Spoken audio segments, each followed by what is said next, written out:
اسلام کا ایک divine religion ہونے کا ایک ثبوت یہ ہے کہ اس کی جتنی چیزیں بھی اگر انسان دیکھے تو اس میں مصلحت بڑی گہری دکھائی دیتی ہے،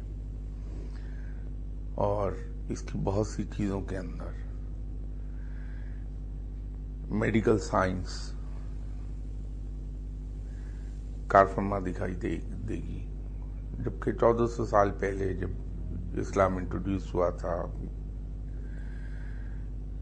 تو اس وقت میڈیکل سائنس اتنی ترقی نہیں کی ہوئی تھی، دوسرے علوم بھی ترقی نہیں کیا تھا، اگرچہ انسان کے ذہنی ارتقاء مکمل ہو گیا تھا انسان کا،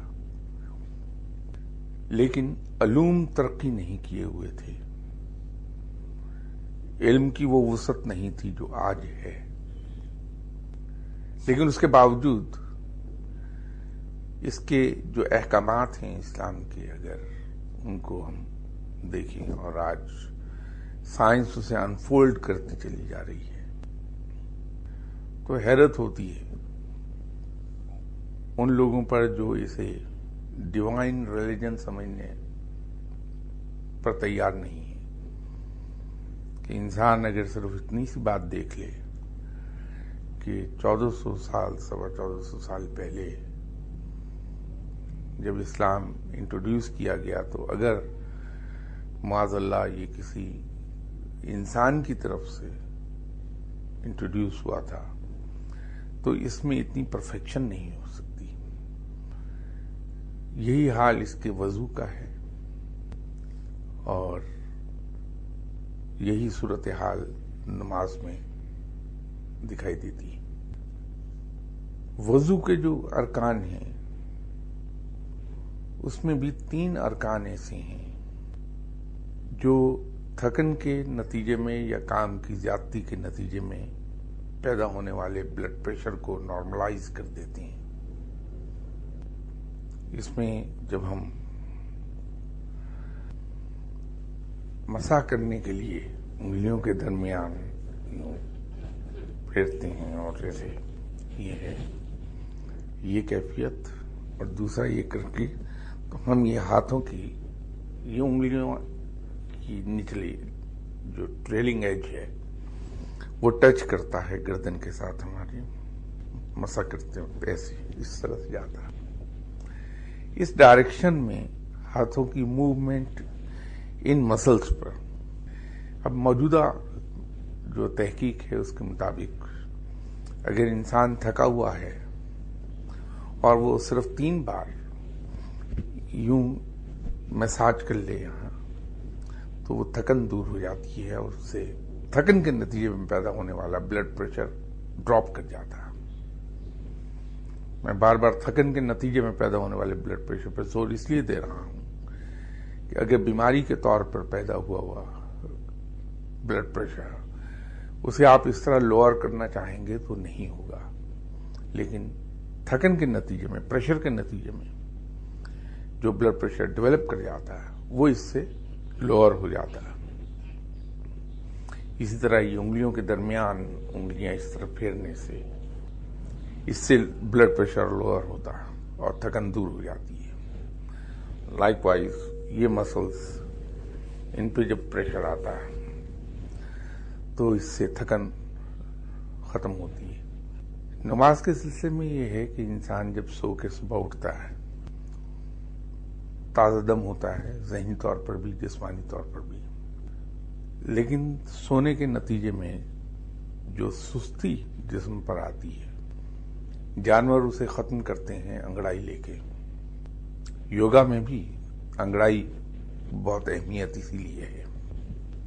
یہ کہا جاتا ہے کہ جب آپ سو کے اٹھیں، یوگا کی بات کر رہا ہوں، تو بیشتر اس کے کہ کوئی کام کریں جس طرح بلی انگڑائی لیتی ہے سو کے اٹھنے کے بعد، اسی انداز میں آپ اپنے ٹانگیں اور بازوؤں کو اکڑائیں اور ویسی ہی انگڑائی لیں آپ۔ تو اگر آپ 2 مرتبہ وہ انگڑائی لیتے ہیں تو آپ کا جسم ایکٹیو ہو جائے گا، یہ یوگا کا کہنا ہے۔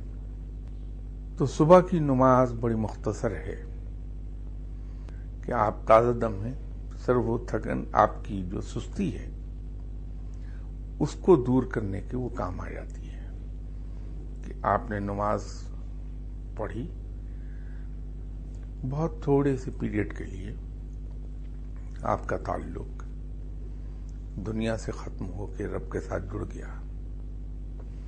اس لیے یہ کہا جاتا ہے کہ نماز توجہ سے پڑھیے، اس طرح پڑھیے کہ آپ رب کو دیکھ رہے ہیں اور رب آپ کو، اور اگر وہ کیفیت پیدا نہیں ہوتی تو کم سے کم یہ ضرور کیفیت طاری کر لیجئے کہ رب آپ کو دیکھ رہا ہے. تو اس سے مقصد یہی ہے کہ کسی طرح ہمارا تعلق ذہنی طور پر دنیا سے ختم ہو جائے. اتنی دیر میں انسان کی وہ سستی ختم ہو جاتی ہے اور آدمی دنیاوی فرائض سر انجام دینے کے لیے تیار ہو جاتا ہے. سائنسی تحقیق کے نتیجے میں ایک چیز یہ سامنے آئی ہے کہ انسانی جسم اور انسانی دماغ ایفیشنسی کے آپٹیمم لیول پر ہوتا ہے دن کے فرسٹ ہاف میں، لنچ سے پہلے تک اتنا کام کر سکتا ہے، اتنا کام لنچ کے بعد کے گھنٹوں میں نہیں کرتا. اس کا وہ ایفیشنسی لیول وہ نہیں ہوتا. تو صبح کی نماز سے لے کے ظہر تک کا ٹائم، کیونکہ تازہ دم ہے انسان اور ایفیشنسی کے آپٹیمم لیول پر ہے، تو فجر اور ظہر کے درمیان وقفہ سب سے لمبا ہے. انسان کام کرتا رہتا ہے، دنیاوی پریشرز آتے ہیں، تھکن ہوتی ہے، ذہنی دباؤ کا شکار ہوتا ہے، انسان مسائل ہینڈل کرتا ہے، تو دوپہر تک وہ تھک گیا ہوتا ہے اور اس تھکن کے نتیجے میں اس کی پرفارمنس ڈراپ کر جاتی بہت. تو اس کا حل یہ ہے، اللہ نے دیا اس صورت میں کہ 12 رکعت نماز ہم ادا کرتے ہیں. تو اس سے دوہرا فائدہ ملتا ہے. ایک تو نماز میں جو ہمارا اٹھنا بیٹھنا ہے اور تحیات میں ہم بیٹھتے ہیں، رکوع میں جاتے ہیں، میڈیکلی اسپیکنگ اس سے جسم کے اندر blood pressure, blood circulation improve کر جاتی ہے کہ آپ کھڑے ہیں، اس کھڑے حالت میں آپ کا بلڈ سرکولیشن کا زور پاؤں کی طرف، ٹانگوں کی طرف زیادہ ہے. رکوع میں جھکے تو ایکولی تقسیم ہو گیا، نیچے سے پریشر سر کی طرف آنے لگتا ہے. سجدے میں ہم جاتے ہیں 2 مرتبہ اور ایک مخصوص ٹائم کے لیے، تو بلڈ سرکولیشن سر کی طرف میکسیمم ہو جاتا ہے. اٹھ کے بیٹھے، پھر ذرا سے وقفے کے ساتھ دوبارہ ہم چلے گئے. اس کے بعد جب ہم اتحیات میں بیٹھتے ہیں تو اب جو کچھ تحقیق ہوئی نئی، اس کے مطابق سب سے زیادہ کمفرٹیبل اور تھکن دور کرنے کا جو یوگا کا آسن ہے وہ اتحیات کی پوزیشن ہے. تھکن فوری طور پہ اس سے دور ہو جاتی ہے اور انسان فریش ہو جاتا ہے، بلڈ سرکولیشن امپروو کر جاتا ہے. تو ہم 12 رکعت نماز جب وہ پڑھتے ہیں تو اس سے ہماری جسمانی تھکن یوں دور ہوتی ہے. ذہنی تھکن کا یہ ہے کہ اس 12 رکعت کے دوران ہم دنیا سے ہمارا تعلق ختم ہو کے رب کے ساتھ جڑ جاتا ہے، اور وہ جو جھٹکے ہمیں لگے ہوتی ہیں، پریشانیاں ہوتی ہیں، تو اس کا ایک ہم پیسیفائی ہو جاتے ہیں کہ ہمارے سر پہ ایک آل ٹائم پاورفل ہستی موجود ہے جس کے ہم بندے ہیں، وہ ہمیں لک آفٹر کر رہا ہے. تو ہماری بیٹری چارج ہو جاتی ہے دوبارہ سے. تو یوں جتنی دیر کی تھکن ہے ہماری، اسی نسبت سے وہ 12 رکعت نماز ہم پڑھتے ہیں اور اس سے جسمانی تھکن دور ہوتی ہے ایکسرسائز کے ذریعے سے، اور رب تعالیٰ کے ساتھ تعلق قائم ہونے سے، دنیاوی تعلق ٹوٹ جانے سے ہماری ذہنی بیٹری چارج ہو جاتی ہے. ایک بار پھر ہم ایک نئے حوصلے کے ساتھ کام کرنے لگتے ہیں. اس کے بعد آپ دیکھیے کہ دوسرا لمبا وقفہ ظہر اور عصر کی نماز کے درمیان آتا ہے، اور اس کے فوراً بعد، چونکہ اس وقت تک تھکن بے پناہ ہو گئی ہوتی ہے، تو اس کے فوراً بعد صرف 4 رکعت فرض نماز ہم ادا کرتے ہیں. سنتیں ہیں لیکن وہ اپنی مرضی پر ہے. اس میں یہی کیفیت دہرائی جاتی ہے. سب سے کم وقفہ عصر اور مغرب کے درمیان رکھا ہے، کیونکہ یہ وہ وقت ہوتا ہے جب انسان پھر کام کرنے کے لائق نہیں رہتا، ایفیشنسی کے لوئسٹ ایپ پر ہوتا ہے. اس وقت اس کو فریش کرنے کے لیے کہ وہ گھر جائے تو بہتر حالت میں جائے گھر، تو اس میں 7 رکعت نماز رکھ دی. اس کے بعد پھر ایک لمبا وقفہ ہے، وہ ہے ریسٹ کے لیے، تھوڑا سا ریلیٹیولی لمبا، عصر اور مغرب کے مقابلے پہ زیادہ ہے وہ. تو چونکہ اب اسے سونا ہے، تو جب تک کہ انسانی ذہن پریشانیوں سے دور نہیں ہوگا نیند نہیں آتی ہے. تو یوں 17 رکعت نماز رکھ دی کہ آپ میکسیمم ٹائم کے لیے رب کے ساتھ ناطہ جوڑ لیں، دنیا سے کٹ جائیں، اور وہ بیٹری ہماری چارج ہو جائے ذہنی طور پر، اور ہم کمفرٹ کے اس اطمینان کے ساتھ کہ ایک قوت موجود ہے جو ہمیں لک آفٹر کرے گی، ہمارے مسائل کو دور کر دے گی، جس مشکل میں پھنسا ہوں اس سے میں نکل جاؤں گا. تو یہ مصلحت ہے اس رکعت کے اندر. ادروائز اصولاً تو یہ اگر ہم دنیاوی طور پر دیکھیں تو پھر صبح تازہ دم ہے، اگر ایکسرسائز ہی کرنا ٹھہرا تو صبح 17 رکعت ہونی چاہیے تھی. وہ بالکل ادر وے راؤنڈ ہے. اس کی بنیادی وجہ یہی ہے کہ میکسیمم وقت دنیا سے کٹ کے رب کے ساتھ جوڑنے میں ہماری ذہنی پریشانیاں دور ہو جاتی ہیں، اور وہ جو ایک اطمینان ہے کہ ایک سب سے بالا قوت ہمارے ساتھ ہے اور ہمارے مسائل حل کر دے گی، وہ ہمیں مینٹلی کمفرٹیبل کر دیتی ہے، تو ہم سو سکتے ہیں دوبارہ. یہ رکعت کی نسبت کی مصلحت ہے اس کے پیچھے. اور اس کے علاوہ کوئی سوال ہے؟ سر کہتے ہیں کہ یہ شوگر کے لیے جو ڈائبیٹک لوگ ہیں ان کے لیے جو ایکسرسائز کی ضرورت ہے، وہ اگر نماز جو ہے باقاعدگی سے پڑھی جائے اور صحیح طریقے سے پڑھی جائے تو وہ ایکسرسائز جو ہے وہ اتنی وہ میسر ہو جاتی ہے. یہ بھی حکمت ہے. دیکھیے، شوگر بھی عام طور پر میں جنرلی کہہ رہا ہوں، سوائے اس کے کہ موروثی وجوہات نہ ہوں، کوئی جینیٹک پرابلمس نہ ہوں، تو عام طور پر شوگر اس لیے ہوتی ہے کہ انسان جسم کو اتنا ایکٹیو نہیں رکھتا جتنا اسے رکھنا چاہیے. تو نماز کا وہ پہلو کہ وہ آپ کو جسمانی طور پر ایکٹیو رکھتا ہے، کہ بہت اعلیٰ درجے کی یوگا کی ایکسرسائز ہے. تو اس سے جب جسم ہمارا ایکٹیو رہتا ہے، جسم کے تمام اعضاء جو ہیں ان کی ایکسرسائز ہو جاتی ہے، تو آبویسلی نہ بلڈ پریشر ہو پاتا ہے، نہ پھر انسان کو شوگر ہوتی ہے. اسی لیے آپ یہ دیکھیے کہ وہ لوگ جو نماز پابندی سے پڑھنے کے عادی ہیں، بہت کم کیسز میں آپ کو ایسے لوگ ملیں گے، ماسوائے اس کے کہ ان کی کوئی سوشل حالات یا ورکنگ کنڈیشنز ایسی ہو جائیں جو بہت زیادہ ڈیمانڈنگ ہیں، تو اس صورت میں تو انہیں بلڈ پریشر یا شوگر ہو جائے تو اور بات ہے.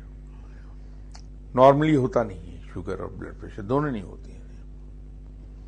اس کی وجہ یہ ہے کہ وہ ایک ریگولر ایکسرسائز چل رہی ہوتی ہے، اور اس میں لطیفہ یہ ہے کہ جسم کا کوئی ایسا مسل نہیں جس کی ایکسرسائز نہ ہوتی ہو اس میں.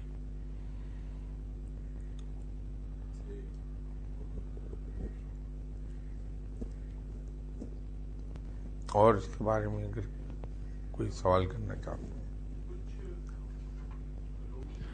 کہ نماز بغیر خشوع و خضوع کے اگر ہے تو اس کا کوئی فائدہ نہیں ہے، لیکن کچھ میں نے ایک عالم کو کہتے سنا کہ نماز میں کھڑے ہونا رکوع سجود بجائے خود یہ خشوع و خضوع ہے، تو اور کسی خشوع و خضوع کی ضرورت نہیں ہے. تو حقیقت کیا ہے؟ دیکھیے، جیسے میں ابھی عرض کر رہا تھا کہ نماز کے دو پہلو ہیں، ایک تو جسمانی ایکسرسائز ہے اور ایک وہ جو ذہنی طور پہ رابطہ ٹوٹتا ہے دنیا کے ساتھ. یہ بہت امپورٹنٹ ایسپیکٹ وہ ہے. اسی لیے آپ دیکھیں گے کہ جو لوگ نماز پڑھتے ہیں پابندی کے ساتھ اور اہتمام کے ساتھ، وہ عام طور پر ذہنی طور پر پریشان نہیں دکھائی دیں گے آپ کو. ان کے اندر ایک عجیب سا سکون اور ایک عجیب سا ٹھہراؤ آپ کو ملے گا.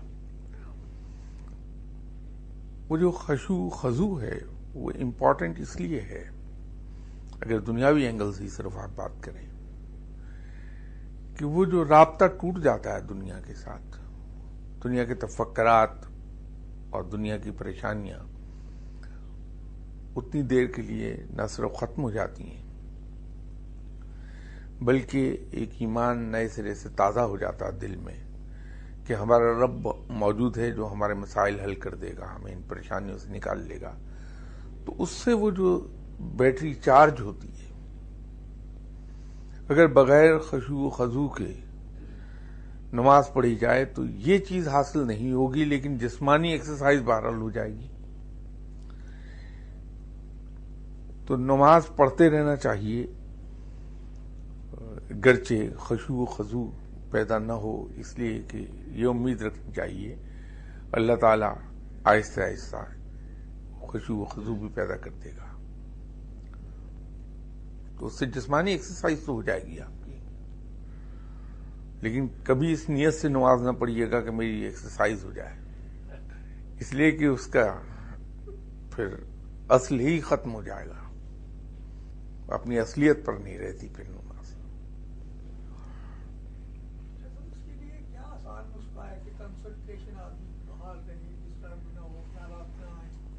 تو ہے ایسا طریقہ کہ جس کے تحت وہ اپنے آپ کو ان باتوں سے محفوظ رکھ سکتا ہو؟ یہ 100% کامیابی تو نہیں ہوگی، لیکن اس میں آلموسٹ 70-80% تک کامیاب ہو جاتا ہے انسان. جب آپ حالت قیام میں ہیں، کھڑے ہیں، تو داہنے پاؤں کے انگوٹھے کے ناخن کو غور سے دیکھتے رہیے، تو اس سے آپ کی سوچوں کا انفلو ختم ہو جائے گا، سے کنسنٹریشن بڑھ جائے گی، امپروو کر جاتی ہے. اور جو کام کے لیے اللہ تعالیٰ نے منع کیا وہ کام نہیں چھوڑتے، تو ان کے لیے کیا ہے نماز پڑھنے کے باوجود بھی؟ دیکھیے صاحب، ایک بڑی سمپل اور سیدھی سادہ سی ایک بات ہے کہ رب تعالیٰ نے تو بڑا کلیئرلی کہا کہ نماز برائیوں سے روکتی ہے. اس لیے حدیث میں ہے کہ روایت ہے، نوٹ حدیث، روایت کے مطابق جو صحابہ کرام نے آپ صلی اللہ علیہ وسلم سے عرض کیا تھا کہ یا رسول اللہ صلی اللہ علیہ وسلم، ہمیں کیسے پتہ چلے کہ ہماری نماز قبول ہو رہی ہے یا نہیں؟ تو آپ نے فرمایا کہ اگر نماز تمہیں برائیوں سے روک دے تو قبول ہو رہی ہے، ورنہ نہیں. تو اگر کسی نے نماز کو بحیثیت نماز کے ادا کیا، جو میں ابھی تھوڑی دیر پہلے منع کر رہا تھا کہ نماز اس لیے نہ پڑھیے گا کہ ایکسرسائز ہو جائے، تو نماز کو نماز سمجھ کے پڑھا تو کوئی وجہ نہیں کہ برائیوں سے نہ رکے. لیکن اگر نماز کو ایک ڈیوٹی سمجھ کے ادا کر دیا تو پھر برائیاں ساتھ ساتھ چل جاتی ہیں. تو نماز کو نماز سمجھ کے ادا کر لیجئے کہ مجھے اپنے رب کے حضور جانا ہے. ابھی آدھے گھنٹے کے بعد میں اپنے رب کے حضور کھڑا ہوں گا تو میں کیا منہ دکھاؤں گا کہ میں نے وہ کام کیا جس سے میرے رب نے مجھے منع کر دیا. تو جب انسان کو یہ دھڑکا لگا رہے کہ ابھی بس تھوڑی دیر میں رب کے حضور پیش ہونے کا وقت آ رہا ہے، تو کیا میں منہ دکھاؤں گا کہ تو نے اس کام سے منع کیا تھا اور میں نے پھر سے وہ کام کر لیا؟ تو عام طور پہ رک جاتا ہے بندہ. یہ احساس ہی کافی ہوتا ہے کہ مجھے تھوڑی دیر میں رب کے حضور پیش ہونا ہے، تو رک جاتا ہے انسان. فلم دیکھا کرتے تھے، ایک فلم آئی تھی جس میں وہ چوری کرنے کے لیے آتا ہے، نماز کا وقت ہو جاتا ہے تو نماز پڑھنا شروع کر دیتے ہیں۔ گھر والے جاگ جاتے ہیں، وہ کہتے ہیں نماز میرا فرض ہے، چوری میرا پیشہ ہے۔ دیکھیے وہی بات ہو گئی کہ جو میں کہہ رہا تھا کہ نماز کو ڈیوٹی سمجھ کے نہ پڑھیے، بات تو وہیں چلی جائے گی جو میں ایک دن عرض کر رہا تھا کہ عبادت کے کئی ایک درجے ہیں۔ سب سے نچلا درجہ تو عبادت کا یہ ہے کہ وہ اس نیت سے کرے عبادت کرنے سے میرا فلاں کام ہو جائے گا، میں مصائب سے بچا رہوں گا، مشکل سے بچا رہوں گا، تو یہ عبادت کا سب سے نچلا مقام ہے۔ اور اگر انسان نے عبادت یہ سمجھ کے کی کہ یہ میرا فرض ہے جسے مجھے ادا کرنا ہے، ڈیوٹی ہے، تو یہ اس سے ذرا سا بہتر مقام ہے، لیکن پھر بھی بہت نچلا مقام ہے۔ اور اگر انسان نے عبادت اس لیے کر لی کہ یہ میرے رب کا حکم ہے، تو گرچہ پہلے 2 درجوں سے بلند درجہ ہے عبادت کا، لیکن پھر بھی کمتر درجہ ہے۔ اور اگر انسان نے عبادت صرف اس لیے کی کہ میرا رب لائق عبادت ہے اور یہ اس کا حق ہے کہ اس کی عبادت کی جائے کیونکہ وہ رب ہے، تو یہ سب سے اعلیٰ مقام ہے۔ اور دل میں یہ رہے کہ میں اپنے رب کا حق ادا کر رہا ہوں کہ وہ اس کا سزاوار ہے کہ اس کی عبادت کی جائے، اور اس عبادت کے جواب میں وہ اگر مجھے جہنم میں پھینکتا ہے تو کوئی گلہ نہیں ہے، مالک ہے، آقا ہے، وہ جو چاہے کرے۔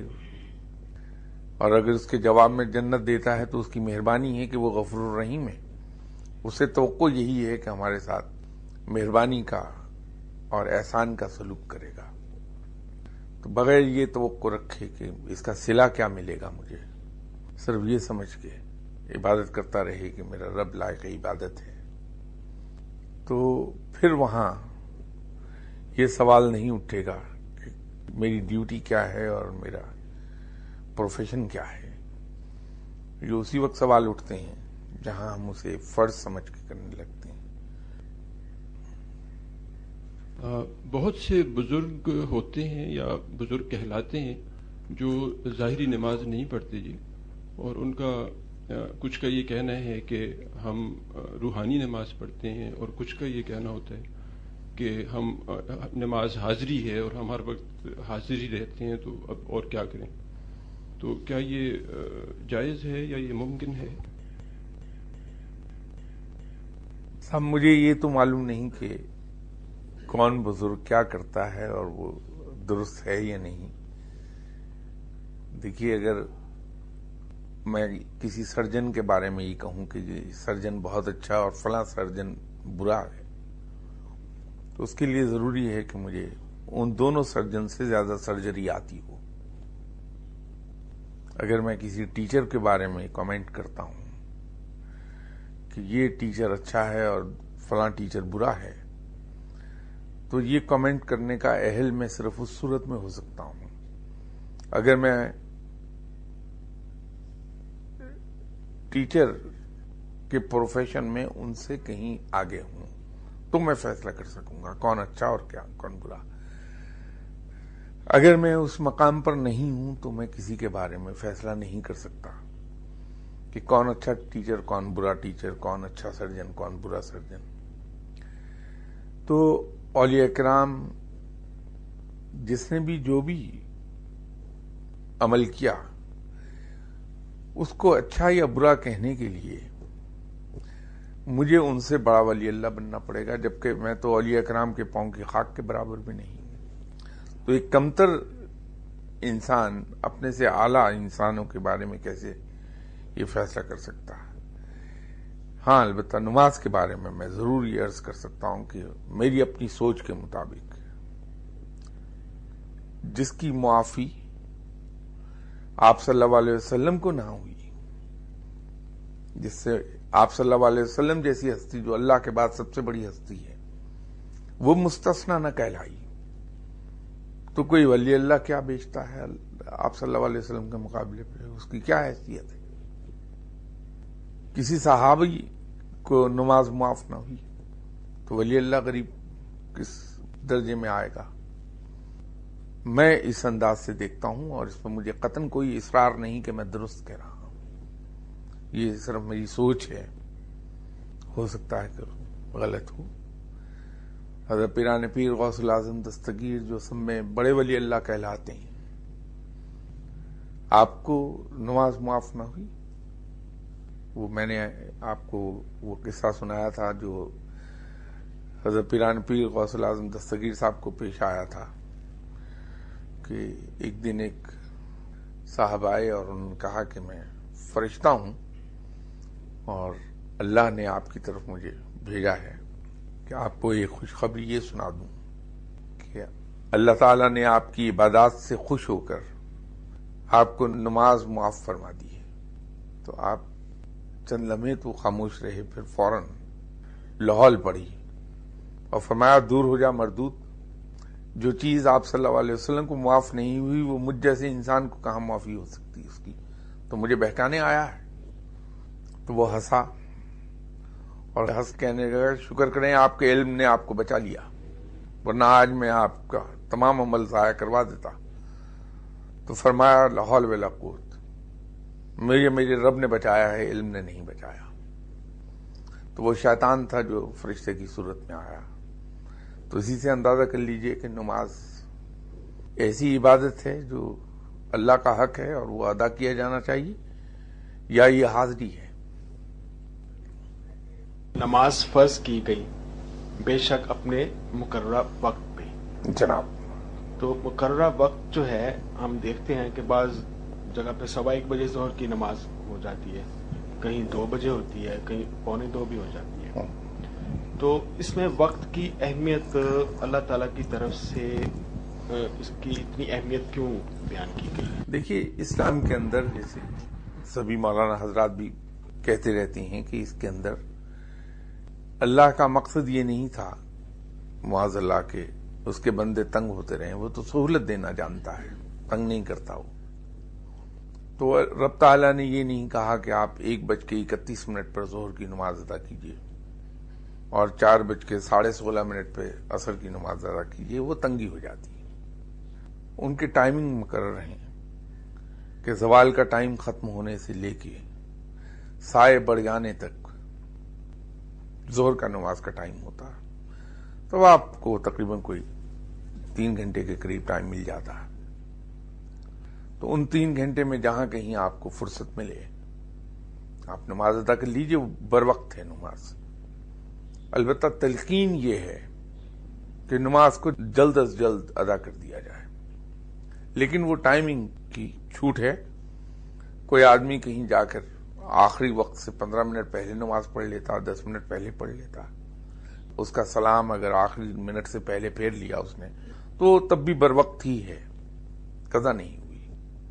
اسی طرح عصر کا ٹائم جو ہے وہ غروب آفتاب سے ذرا سا پہلے تک ہے.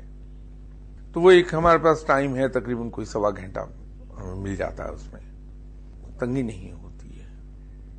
خود مغرب کا ٹائم جو ہم کہتے ہیں کہ اس میں ٹائم بہت تنگ ہے، اس کے اندر بھی تقریباً کوئی 25 منٹ کا ٹائم مل جاتا ہے انسان کو، 22-23 منٹ اس طرح کا ٹائم ہے، وہ مل جاتا ہے ٹائم. عشاء کا سب سے ہی لمبا ٹائم ہے. تو اس دوران جب بھی آپ پڑھ لیں وہ بر وقت ہے، لیکن چونکہ حکم یہ ہے کہ اس کو جلدی ادا کرتے ہیں تو جتنی جلدی ممکن ہو سکے ان ٹائمنگ کے اندر آدمی ادا کر لے. تو یہ جو ٹائم ہے جو ہم نے مسجدوں میں فکس کیے ہیں وہ تو لوگوں کی سہولت کے لیے ہیں کہ لوگوں کو یہ معلوم ہو کہ اگر 1:30 بجے میں نماز پڑھنا چاہتا ہوں تو فلاں مسجد میں 1:30 بجے جماعت کھڑی ہوتی ہے، میں وہاں باجماعت پڑھ لوں گا. پہلے تشریح لوگ جو نماز پڑھتے ہیں ظہر اور عصر مغرب عشاء اکٹھی، ان کے لیے کیا ہے؟ صاحب اس کے لیے میں معافی چاہتا ہوں کہ میں نے اپنے مرشد صاحب کو بھی یہی کرتے دیکھا، دوسرے اولیاء کرام کا بھی یہی رویہ رہا کہ کسی اور کے مسلک پر کبھی کامنٹ نہیں کرتے، کیونکہ فقیر کا کام یہ نہیں کہ وہ کسی تفریق سے کام لے. فقیر کے یہاں آنے والا سکھ، ہندو، عیسائی، یہودی، مسلمان سب ایکولی قابل احترام ہے. اللہ کا جو حکم ہے کہ کسی کے جھوٹے رب کو برا نہ کہو تاکہ وہ تمہارے سچے رب کو برا نہ کہے. فقیر اس پہ بڑی شدت سے عمل کرتا ہے. رب کا حکم یہ ہے کہ کسی کے مذہب پر نہ جھٹلاؤ. آپ صلی اللہ علیہ وسلم کا حکم ہے کہ کسی کے مذہب کو جھٹلاؤ نہیں. اس کے جھٹلانے سے مراد یہ ہے کہ اس کی موجودگی میں اس پر غلط کامنٹ مت کریں. تو فقیر آدمی آپ صلی اللہ علیہ وسلم کی تعلیمات پہ پوری طرح عمل کرتا ہے. اس لیے میں اس کے لیے معافی چاہتا ہوں. شاید اس سوال کا جواب نہ دے سکوں میں آپ کو، کیونکہ فقیر کے یہاں کبھی یہ پوائنٹ آؤٹ نہیں ہوتا کہ کون کس مسلک کا ہے یا کس مذہب کا ہے یا کس قوم کا ہے، کس ملک کا ہے. اس کے لیے سبھی لوگ محض اللہ کے بندے ہیں، اس لیے وہ قابل احترام ہیں. بس یہی ہے. ایک بات یہ پوچھنا ہے کہ فجر کی نماز ہے، آپ جماعت سے رہ کے جاتے ہیں اور سورج نکلنے میں بھی تھوڑا ٹائم ابھی ہے، مگر نکلنے والا ہوتا ہے، 1-2 منٹ رہ جاتے ہیں. تو اس صورت میں انتظار کرنا چاہیے کہ سورج پورا نکل آئے پھر آپ اپنے فرض پڑھ لیں، یا پھر آپ پڑھ سکتے ہیں؟ نہیں، دیکھیے، اگر تو آپ کو یہ یقین ہے کہ آپ نماز ادا کر سکیں گے سورج کے طلوع ہونے کا پروسیس شروع ہونے سے پہلے، تو پھر تو ادا کر لیجئے فوری طور پہ تاکہ بر وقت نماز ادا ہو جائے. اور اگر آپ کو ذرا سا بھی اندیشہ ہے کہ شاید نماز اس کا پروسیس شروع ہونے سے پہلے تک ختم نہ ہونے پائے، تو انتظار کر لیجئے. پھر انتظار بہتر ہے، احتیاط اس میں بہتر ہے. میں اس میں یہ ایک طرح سے پابندی ہے کہ آپ انتظار کر لیں، کیونکہ اس وقت ٹائم اتنا ہوتا نہیں، آپ دیکھتے ہیں آسمان کی طرف. بس وہ آپ کی اپنی ججمنٹ ہے کہ اگر آپ کا یہ اندازہ ہے کہ پروسیس شروع ہو گیا تو پھر نہ پڑھیے، احتیاط کر لیجئے. دوسرا میں نے یہ پوچھنا ہے کہ عام طور پہ ہم لوگ صبح فجر کی نماز کے لیے نا ہمارے اوپر اتنا شدید غلبہ ہے نیند کا کہ ایک لمحے کے لیے ہماری آنکھ کھل جاتی ہے، ہمیں پتہ ہے کہ اذان ہو رہی ہے، لیکن وہ ایک ایسا لمحہ ہے کہ اس میں آپ پھر سے غلط ہو جاتے ہیں. تو پھر بعد میں ہمیں سب اگر یہ ایسا نہ ہوتا تو حضرت عمر رضی اللہ تعالی عنہ اذان میں وہ الفاظ شامل نہ کراتے کہ نماز نیند سے بہتر ہے. وہ اسی لیے حضرت عمر رضی اللہ تعالی عنہ نے اذان میں وہ الفاظ شامل کرائے تھے بعد میں. لیکن ہم پہ تو اثر ہی نہیں ہوتا نا.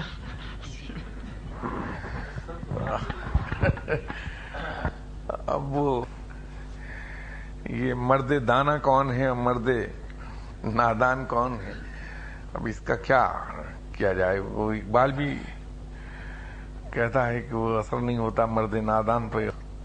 تو وہ مرد نادان اور مرد دانا کا فرق ہے بس. خاص طور پہ سر ظہر، عصر اور مغرب کی نمازوں کی جو ٹائم لمٹ ہے اس کو کیسے جج کیا جاتا ہے، جو اس کی کلوزنگ لمٹ ہے؟ یعنی ظہر کا ٹائم ہمارے پاس عصر سے کتنا پہلے تک ہے، عصر کا مغرب سے کتنا پہلے تک؟ عصر کی اذان ہونے تک آپ کے پاس ظہر کا ٹائم موجود ہے. بڑی سمپل بات ہے. اور عصر کا ٹائم جو ہے وہ غروب آفتاب کا پروسیس شروع ہونے تک موجود ہے. جہاں غروب آفتاب کا عمل شروع ہوا وہیں چھوڑ دیں. مغرب کی نماز تقریباً کوئی 15 منٹ کے بعد ہوتی ہے. وہ فرق ہے اس میں کہ سورج ڈوب جائے اور اس کی ہلکی ہلکی سرخی افق پر اگر موجود ہے تو اس وقت، اور وہ افق کی سرخی ختم ہونے تک رہے گا ٹائم اس کا. مغرب کا ٹائم وہ سرخی ختم ہونے تک ہے. جب سرخی ختم ہو جائے تو پھر مغرب کا ٹائم ختم ہو گیا، اندھیرا چھا جاتا ہے نا پھر.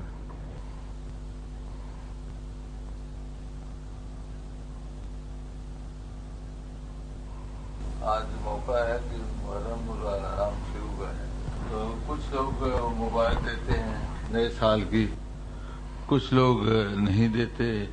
وہ کہتے ہیں کہ یہ تو ہماری ابتدا جو ہوئی ہے یہ اس طرح رنج و ملال سے ہوئی ہے. تو سر اس پر کچھ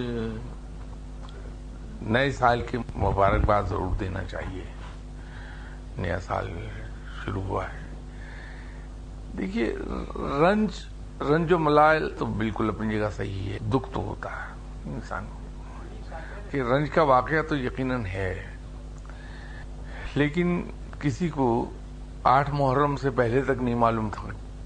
حضرت امام حسین رضی اللہ تعالیٰ کو تو علم تھا. آپ نے 3 مرتبہ فال قرآن کی نکالی تھی. اس وقت معلوم تھا جب آپ عمرہ کر کے تشریف لے جانے لگے تھے. اس وقت پہلی بار علم میں آ گئی تھی بات کہ اس سفر کا انجام موت ہے، لیکن عام لوگوں کے علم میں نہیں تھا. تو 8 محرم کے بعد جا کے چیزیں کلیئر ہوئی تھیں کہ آئندہ کیا ہونے والا ہے، کیا واقعہ پیش آ جائے گا. اور اس کے علاوہ بھی ایک اور بڑا اہم اس میں سلسلہ ہے کہ رنج تو دکھ تو ہوتا ہے، لیکن مقام افسوس نہیں، کیونکہ کسی بھی مسلمان کے لیے شہادت اس کی معراج ہے. تو اگر شہادت نصیب ہوئی کسی کو تو اس پر افسوس نہیں، دکھ تو ہے جو کچھ پیش آیا واقعہ اور جن تکالیف سے گزرا ہے یہ خاندان، لیکن مقام افسوس نہیں. ایک بڑی سمپل سی بات ہے.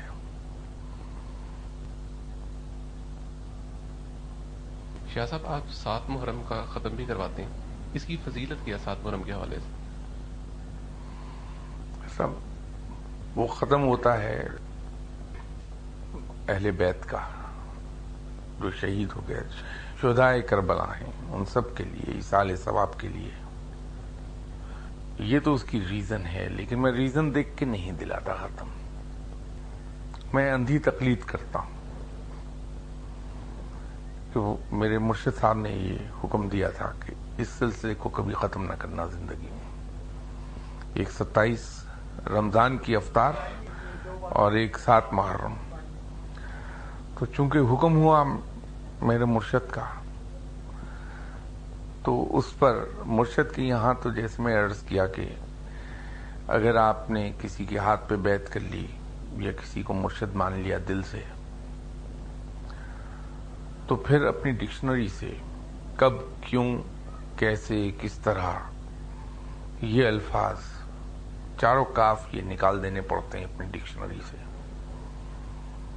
تو چونکہ حکم دے دیا گیا تھا کہ اسے نہیں تم نے ترک کرنا، تو الحمدللہ آج تک تو جاری رکھا ہے.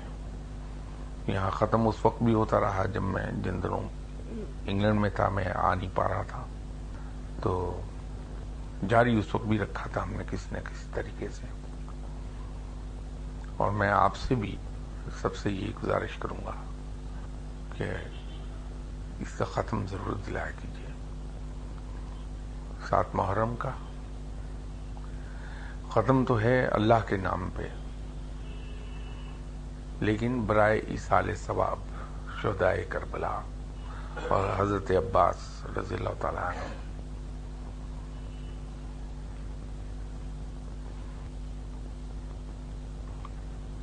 دعا کے لیے رادر سوال تو نہیں، لیکن دعا کے لیے اکثر کہتے رہتے ہیں کہ صاحب رزق کی کمی ہے، رزق کی تنگی ہے. گرچہ وہ دعا کراتے وقت ان کے الفاظ اور ہوتے ہیں جو شرک کے مترادف ہیں میرے نزدیک، کہ صاحب کسی نے ہمارا رزق باندھ دیا ہے. تو میرے نزدیک یہ شرک کے مترادف اس لیے ہے کہ ہم اگر یہ سمجھتے ہیں کہ رازق خدا ہے اور جو وہ ہے بجا طور پہ سمجھتے ہیں،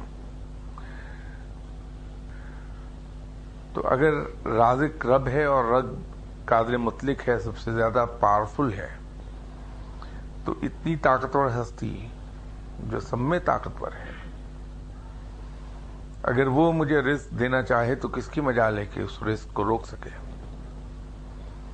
تو اگر ہم یہ کہتے ہیں کہ اللہ رزق دینا چاہ رہا ہے لیکن کسی نے باندھ دیا ہے، تو پھر معاذ اللہ، اللہ معاف فرمائے مجھے ان الفاظ کے لیے، تو پھر تو یہ ہے کہ طاقتور کون ہے، دینے والا یا روک دینے والا.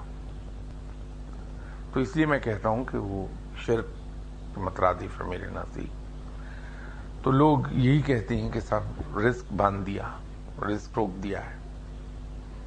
تو رزق کی وسعت کے سلسلے میں وہ حدیث تو اپنی جگہ ہے، اور حدیث تو بہرحال حدیث ہے، اور اس کے آتھینٹک ہونے میں کوئی شبہ نہیں ہو سکتا کہ جو آدمی رزق اور عمر میں وسعت چاہتا ہے اس کو چاہیے کہ عزیز رشتہ داروں کے ساتھ تواضع کا سلوک کرے. لیکن جو تجربہ میں نے کیا ہے وہ اس حدیث کے علاوہ عرض کر رہا ہوں. یہ حدیث تو ہے، اس پہ عمل ہونا چاہیے. میں اس کے علاوہ بھی عرض کر رہا ہوں کہ اگر انسان یہ چاہتا ہے کہ اس کے رزق میں وسعت پیدا ہو جائے تو آپ اپنے اوپر یہ لازم کر لیجئے کہ اللہ کے بندوں کو کھانا کھلاتے رہیے. کوئی ایسا رشتہ داروں میں، عزیزوں میں، دوستوں میں، پڑوسیوں میں کوئی ایسا گھر دیکھ لیجئے جو سفید پوش ہیں، کسی سے بتاتے نہیں ان کا حال کیا ہے لیکن مشکل میں ہیں، تو انتہائی خاموشی کے ساتھ، اتنی خاموشی اور رازداری کے ساتھ کہ محاورتاً اگر بات کریں کہ خود آپ کی ذات کو نہ پتہ چلے کہ آپ نے ان کی مدد کر دی، ریگولرلی ہر مہینے چپ چاپ کچھ نہ کچھ ان کو دیتے رہیے. میرا تجربہ یہ ہوا ہے کہ وہ کئی گنا ہو کر واپس اسی وقت لوٹ آتا ہے. خاص طور پر اگر کبھی یہ دیکھیں کہ کوئی شخص مقروض ہے، باوجود کوشش کہ وہ اپنا قرض ادا نہیں کر پا رہا، تو نہایت خاموشی کے ساتھ اس کا قرض ادا کر دیجیے. پورا نہ کر سکیں تو جس حد تک ممکن ہو اتنا کر لیجیے، تو آپ کا رزق وسیع ہو جائے گا. یہ بڑی آزمودہ چیز ہے. اس لیے جو لوگ میرے پاس رزق کی وسعت کی دعا کے لیے آتے ہیں تو دعا کرنے کے ساتھ ساتھ ان سے یہ گزارش کیا کرتا ہوں کہ آپ ریگولرلی بہت پابندی کے ساتھ اللہ کے نام پر کچھ لوگوں کو کھانا کھلا دیا کریں، یا ویسے ہر مہینے جا کے ان کو کچھ نہ کچھ دے دیا کریں. تو انشاءاللہ تعالی آپ کو رزق کی تنگی کا سامنا نہیں ہوگا کبھی. اور اسی طرح اگر آپ یہ چاہتے ہیں کہ آپ کو اللہ عزت عطا فرما دے تو ایک چیز پر احتیاط کر لیجئے کہ اپنے بدترین دشمن کے بھی عیب بیان نہ کریں، اس کے بارے میں بھی تعریف ہی بیان کیجئے. اب یہ تو نہیں مجھے معلوم کہ آپ کی تعریف کرنے سے آپ کے دشمن کو عزت ملے گی یا نہیں ملے گی، لیکن اتنا مجھے معلوم ہے کہ خود آپ کو عزت مل جائے گی. اس پہ عمل کر کے دیکھیے، انشاءاللہ تعالی یہ بیان ہی ایسا ہوگا جیسے آپ سے عرض کیا. اللہ آپ کو عزت عطا فرما دے گا.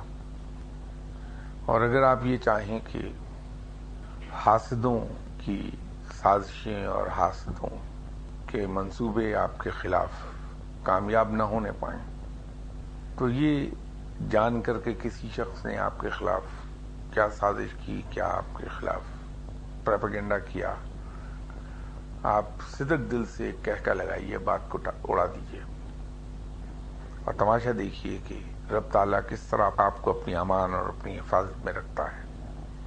انشاءاللہ کبھی زندگی میں آپ کو دشمنوں کے ہاتھوں نقصان نہیں پہنچے گا. ان تین باتوں پہ عمل کر لیجیے. ایک اور فرمائی ہوئی آپ نے کہ اگر آپ خوشحالی چاہتے ہیں تو بہن چاہے کروڑپتی ہو، اس کی خدمت کریں. وہ نسخہ بڑا خاص الخاص ہے جس کو کہتے ہیں صدری نسخہ ہے، کہ جہاں باوجود دعاؤں کے اور باوجود اس نسخے کے اللہ کے نام پہ لوگوں کو دیں یا کھانا کھلائیں، اگر کسی کے رزق میں وسعت نہ پیدا ہو تو پھر رب تعالیٰ سے وسیع رزق وصول کرنے کا وہ آخری نسخہ ہوتا ہے اور وہ کبھی رائے گا نہیں گیا. وہ یہ ہے کہ آپ جب بھی اپنے سسٹر سے ملیں، اپنی ہمشیرہ کے گھر جائیں تو کچھ نہ کچھ اپنی جیب سے نکال کر اسے دے دیں بہن کو. بے شک وہ ملٹی بلینئر کیوں نہ ہو، لیکن آپ اس کو دے دیں، بھلے وہ 5 روپے ہی کیوں نہ ہو، لیکن دے دیجئے. اور تماشا دیکھیے کہ رزق کس طرح سے آتا ہے، آپ کو سیلاب آتا ہے رزق کا آپ کی طرف۔ جس انسان کی کوئی ریئل سسٹر نہیں ہے، کزنس ہیں، فرسٹ کزنس، بیدی بہنیں ہیں وہ بھی، اس لیے میں نے کہا کہ اگر انسان نے کرنا ہے تو راستے ہزار، اور نہ کرنے ہیں تو حجتیں ہزار ہیں۔ اور یہ بہت سے یہاں لوگ ہیں جنہوں نے یہ آزمایا اور وہ اس کو صحیح پایا ہے۔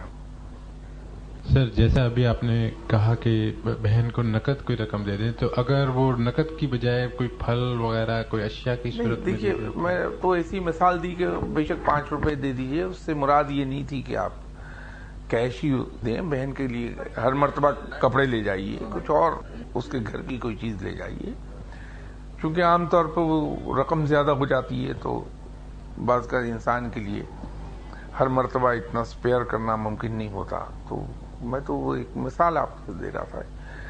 یہی میں عرض کر رہا ہوں کہ اصل میں دقت ہمارے لیے یہ پیش آ جاتی ہے کہ ہم بات کی روح کو دیکھنے کی بجائے الفاظ کو دیکھنے لگتے ہیں، تو پھر ہم اٹکنے لگتے ہیں۔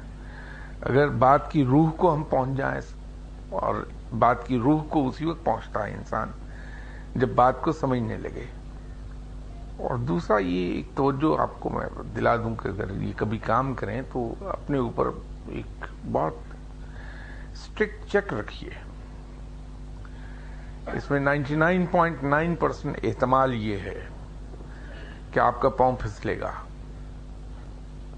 ہم بتاتے تو نہیں کہ ہم کسی کو یہ دے رہے ہیں، لیکن اگر کہیں بات ہو گئی اور کسی نے بھولے سے ہی آپ کو یہ کہہ دیا کہ بھائی تم اللہ کے نام پہ کچھ دے دیا کرو، تو فوراً ہماری زبان سے نکلتا ہے کہ نہیں جی اللہ کا بڑا احسان ہے، میں تو دیتا ہوں اللہ کے نام پر۔ جہاں یہ زبان بات پر آئی تو سمجھ لیجئے کہ نیکی نیکی نہ رہی، یہ تکبر میں چلی گئی بات۔ جیسے میں نے پہلے بھی کئی موقعوں پر عرض کیا کہ نیکی اور تکبر میں بال برابر فرق ہے۔ جب تک انسان کو یہ احساس نہ ہو کہ وہ نیکی کر رہا ہے تو نیکی نیکی ہے، اور جہاں یہ ادراک ہوا کہ میں نیکی کر رہا ہوں، وہ نیکی نہ رہی، تکبر میں چلی گئی بات۔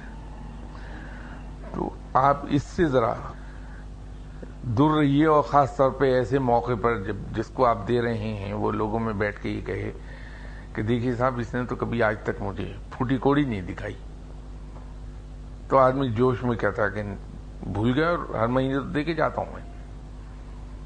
اس سے ذرا احتیاط کر لیجئے، تو اس کا بہترین حل یہ ہے آرام سے مسکرا دیجئے کہ بھائی دعا کیجئے اللہ مجھے توفیق دے، میں آپ کی خدمت کر دیا کروں۔ بچت ہو گئی انسان کی۔ یہ انسان پھنستا ہے ان جگہوں پر، اکثر میں نے لوگوں کو دیکھا پھنس جاتے ہیں اس مقام پر جا کے، تو اس میں ذرا احتیاط کر لیجئے۔ بہت سی باتوں کا جواب ایک مسکراہٹ سے دے دیا کیجئے۔ کسی کے الزامات کا آپ پر تہمتیں لگتی ہیں تو بجائے اس کے کہ کوئی آدمی آپ سے کہے کہ جناب شاہ صاحب نے تو آپ کو یہ کہا کہ آپ آوارہ ہیں، چور ہیں، شراب پیتے ہیں، بجائے کہ نہیں میں نہیں کہتا، وہ تو جھوٹ بول رہے ہیں۔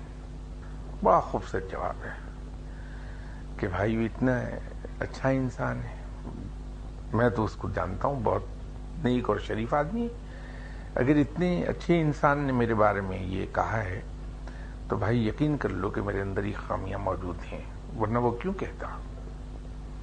لے لیجئے، تماشا دیکھیے پھر کہ رب کی طرف سے کیسی مدد آتی ہے آپ کی۔